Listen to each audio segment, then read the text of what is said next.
కేరళలో ప్రకృతి ఇంత యారగెంట్గా ఎందుకు మారింది?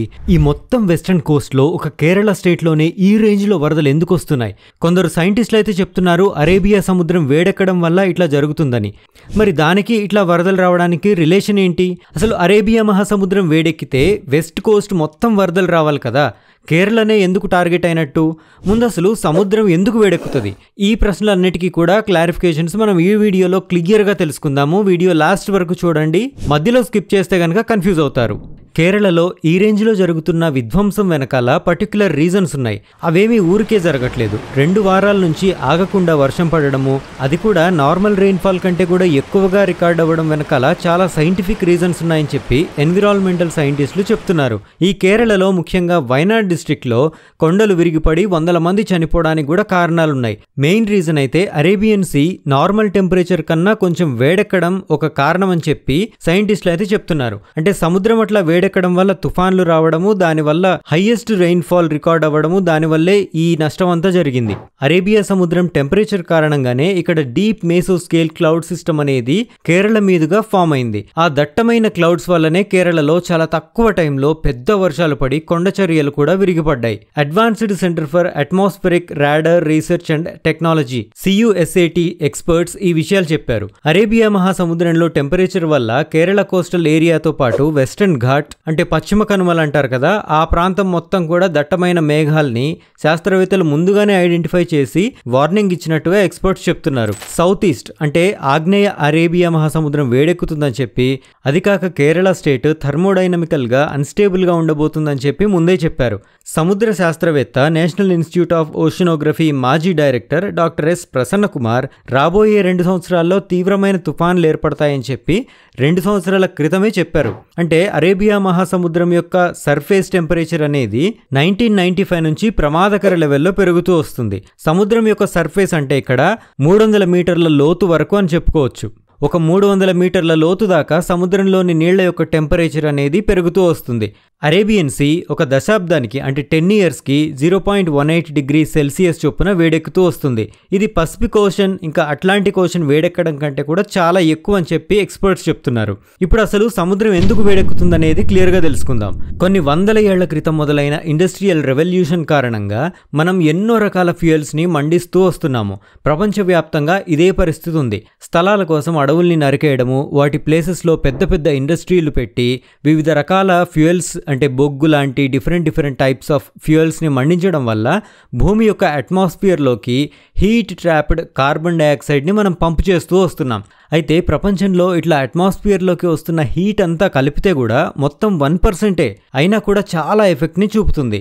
లాస్ట్ 200 ఇయర్స్లో ఎర్త్ సర్ఫేస్ పైన గాలి యావరేజ్గా 0 డిగ్రీస్ వేడెక్కిందని చెప్తున్నారు. Carbon dioxide, methane, ozone, nitrous oxide, chlorofluoro carbons ఇట్లాంటివన్నీ కలిపి గ్రీన్ హౌస్ గ్యాసెస్ అంటారు. ఇట్లా అట్మాస్ఫియర్లోని మిగిలిన హీట్ని న్యాచురల్గా ఈ పెద్ద పెద్ద ఓషన్స్ కూడా అబ్జార్బ్ చేసుకుంటాయి. 1970s నుంచి ఈ మహాసముద్రాలు అట్మాస్ఫియర్లో ఉన్నటువంటి మిగిలి ఉన్న హీట్ని అంటే కార్బన్ డైఆక్సైడ్ని దాదాపు 90% వరకు అబ్జార్బ్ చేసుకున్నాయి. అయితే నీళ్ల కన్నా కూడా గాలి చాలా స్పీడ్గా హీట్ అవుతుందనే సంగతి మనకు తెలుసు కదా. సో ఇట్లాంటి లిమిట్లెస్గా ఉండే మహాసముద్రాల్లో ఉండే వాటర్ వేడెక్కాలంటే చాలా హీట్ కావాల్సి ఉంటుంది, చాలా టైం కూడా తీసుకుంటుంది. అందుకే ఒక లాస్ట్ 100 ఇయర్స్లో యావరేజ్గా 0.6 డిగ్రీస్ కంటే కొంచెం ఎక్కువ టెంపరేచర్ పెరిగింది. ఏది ఓషన్స్ విషయంలో. అట్లా కొన్నేళ్లుగా వేడెక్కడం అయితే స్పీడప్ అవుతూ ఉంది. ఇప్పుడు చూసుకుంటే సముద్రం యొక్క సర్ఫేస్ కొన్ని దశాబ్దాల క్రితం కంటే కూడా ఇప్పుడు 24% స్పీడ్గా హీట్ అవుతుందని చెప్పి, ఇంకా ఫ్యూచర్లో ఇది పెరిగే అవకాశం ఉందని చెప్పి చెప్తున్నారు. సముద్రం యొక్క పై భాగం అంటే దాదాపు 250 అడుగుల దాకా చాలా వేగంగా వేడెక్కుతూ వస్తుంది. 1970s నుంచి ప్రతి 10 ఇయర్స్కి యావరేజ్గా 0.11 డిగ్రీ సెల్సియస్ దాకా వేడెక్కుతుందని కొందరు, ఇంకొంతమంది అయితే 0.18 డిగ్రీస్ దాకా వేడెక్కుతుందని ఇంకా కొన్ని ఇన్స్టిట్యూషన్స్ చెప్తున్నాయి. అంటే అమెరికాకి చెందిన ఇన్స్టిట్యూషన్స్ ఎక్కువగా 0.11 డిగ్రీ సెల్సియస్ దాకా వేడెక్కుతుందని చెప్తూ ఉన్నాయి. ఇట్లా సముద్రాలు వేడెక్కడం వల్ల వెస్టర్న్ కంట్రీస్లో అయితే హరికేన్స్, మన దగ్గర అయితే తుఫాన్లు ఎక్కువ అవుతూ ఉన్నాయి. ఫ్యూచర్లో ఇంకా ఈ సైక్లోన్స్ పెరిగే ఛాన్స్ కూడా ఉంది. చల్లగా ఉండే వాటర్ కంటే వెచ్చగా ఉండే నీళ్లు ఎక్కువ స్థలాన్ని ఆక్యుపై చేస్తాయి. ఇది న్యాచురల్గా జరిగేది. ఇట్లా సముద్రాల్లోని వాటర్ వేడెక్కడంతో సముద్ర మట్టాలు కూడా చాలా స్లైట్గా పెరుగుతూ వస్తున్నాయి. 1971 ఇంకా 2010 మధ్య ఈ వేడి వల్ల సముద్రపు లెవెల్స్ పెరగడం అనేది అనేది మిల్లీమీటర్స్ లో ఉంటుందని చెప్పి సైంటిస్టులు గుర్తించారు. ఇంకా సముద్రాలు వేడెక్కడం వల్ల గ్రీన్లాండ్ లేదా అంటార్కిటికా లేదంటే ప్రపంచంలోని ఇంకా ఐస్ గ్లేసియర్స్ ఉంటాయి కదా, ఆ ఐస్ గ్లేసియర్స్ యొక్క మంచు కరగడం మొదలవుతూ ఉంది. ఇది స్పీడప్ అవడం వల్ల కూడా సముద్ర మట్టాలు పెరుగుతూ ఉన్నాయి.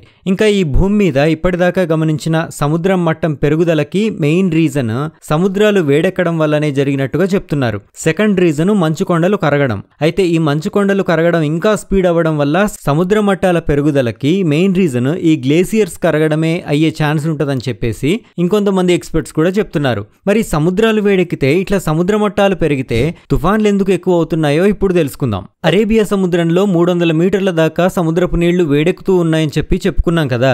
ఇట్లా వేడెక్కడం అనేది సముద్రంలో సైక్లోన్స్ రావడానికి ఒక ప్రైమరీ మెకానిజంగా పనిచేస్తుంది. నీళ్ల టెంపరేచర్ బాగా ఉంటే ఎవాపరేషన్ అనేది ఎక్కువగా జరుగుతుంది. ఇది మనకు తెలిసిందే. అక్కడి అట్మాస్ఫియర్ కూడా వేడిగానే ఉండటం వల్ల ఆ పర్టిక్యులర్ అట్మాస్ఫియర్కి మాయిశ్చర్ని హోల్డ్ చేసుకునే కెపాసిటీ కూడా పెరుగుతుంది. ఎప్పుడైతే ఈ మాయిశ్చర్ గాలిలో ఎక్కువగా ఉంటుందో దాన్ని కూల్ చేసే మెకానిజం ఒకటి జరుగుతుంది. అప్పటికే ఎవాపరేషన్ ద్వారా బాగా ఏర్పడ్డ మేఘాలు బరస్ట్ అవుతాయి.